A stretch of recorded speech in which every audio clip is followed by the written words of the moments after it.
கிறிஸ்துவுக்குள் மிகவும் பிரியமான சகோதர சகோதரிகளே, இயேசு கிறிஸ்துவின் நாமத்தினாலே உங்கள் யாவருக்கும் எனது அன்பின் நல்வாழ்த்துதலையும் வணக்கத்தையும் தெரிவித்துக் கொள்கிறேன். இன்றைய பகலின் குளிர்ச்சியான நாளின் தியான வசனங்கள் லூக்கா எழுதின சுவிசேஷம் 3ஆம் அதிகாரம் 10, 11ஆம் வசனங்கள். அப்பொழுது ஜனங்கள் அவனை நோக்கி, அப்படியானால் நாங்கள் என்ன செய்ய வேண்டும் என்று கேட்டார்கள்.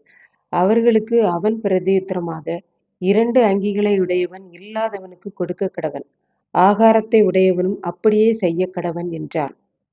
ஆடைகள் கொடுப்பது, ஆகாரங்கள் கொடுப்பது எல்லாம் கிறிஸ்துமஸ் பண்டிகையின் போது நம்மில் நிறைய பேர் கொடுக்கிறோம். ஆனால் கிறிஸ்துமஸ் மாத்திரமல்ல, மற்ற நாட்களிலும் ஆடை இல்லாதவர்களுக்கு நம்மிடத்தில் இருப்பதை கொடுப்பது அவர்களுக்கும் பிரயோஜனமாயிருக்கும், நமக்கும் சந்தோஷமாயிருக்கும் என்பதை கற்றுக்கொள்கிறோம். அதேபோல் நம்மில் அருகில் உள்ளவர்கள் சாப்பாட்டுக்கு வழி இல்லாமல் இருப்பதை நாம் பார்க்கும்போது, நம்மிடத்தில் இருப்பதை பகிர்ந்து கொடுக்கிற போது ஆண்டவர் நம்மை ஆசீர்வதிக்கிறார் என்று கற்றுக்கொள்கிறோம். இப்படி நாம் மற்றவர்களுக்கு உதவி செய்கிற போது அவர்கள் சந்தோஷப்படுவதை நாம் பார்க்கும்போது அந்த முகத்தில் நாம் இயேசுவை காணலாம். அதனால்தான் சாலமோன் நீதிமொழிகளில் கூறுகிறார், ஏழைக்கு இறங்குகிறவன் கர்த்தருக்கு கடன் கொடுக்கிறான் என்று.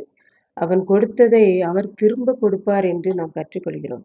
நமக்கு திரும்ப தர முடியாதவர்களுக்கு நாம் செய்கிற உதவிக்கு ஆண்டவர் திரும்ப தருவேன் என்று சொல்லியிருக்கிறார். அவர் வாக்கு மாறாதவராய் இருக்கிறபடியால் அவர் செய்வார். இப்படித்தான் ஒருவர் அனுதினமும் 100 பேருக்கு சாப்பாடு கொடுப்பார். தெருவோரங்களில், வீதிகளில், பேருந்து நிலையங்களில் இருப்போரை பார்த்து கொடுப்பார். ஒரு நாள் அவருக்கு உடல் நலமில்லாமல் போய்விட்டது. மருத்துவர்களை போய் பார்த்தார். தீராத வியாதி, இந்த வியாதி இனி சுகமாகாது என்றார்கள். வீட்டிற்கு வந்தவர் மறுநாள் சாப்பாடு கொடுக்க சென்றார்.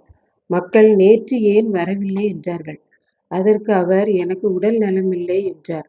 உடனே அந்த மக்கள் எல்லாரும் அவரவர் இறைவனை வேண்டினார்கள். மறுபடியும் அவர் மருத்துவரிடம் செல்லுகிற பொழுது, இது பெரிய வியாதி இல்லை, சுகமாகிவிடும் என்று சொல்லி மருந்து மாத்திரைகள் கொடுத்து அனுப்பிவிட்டார்கள். இதை கேட்டுக்கொண்டிருக்கும் எனக்கு அன்பானவர்களே, நாம் நம்மிடத்தில் உள்ள ஆடைகள், ஆகாரங்களை மற்றவர்களுக்கு இல்லாதவர்களிடத்தில் பகிர்ந்து கொள்வோம். ஆண்டவரிடத்திலிருந்து ஆசீர்வாதத்தை பெற்றுக்கொள்வோம். கர்த்தர் தாமே இந்த செய்தியை ஆசீர்வதிப்பாராக. ஆமென். ஜெபம்.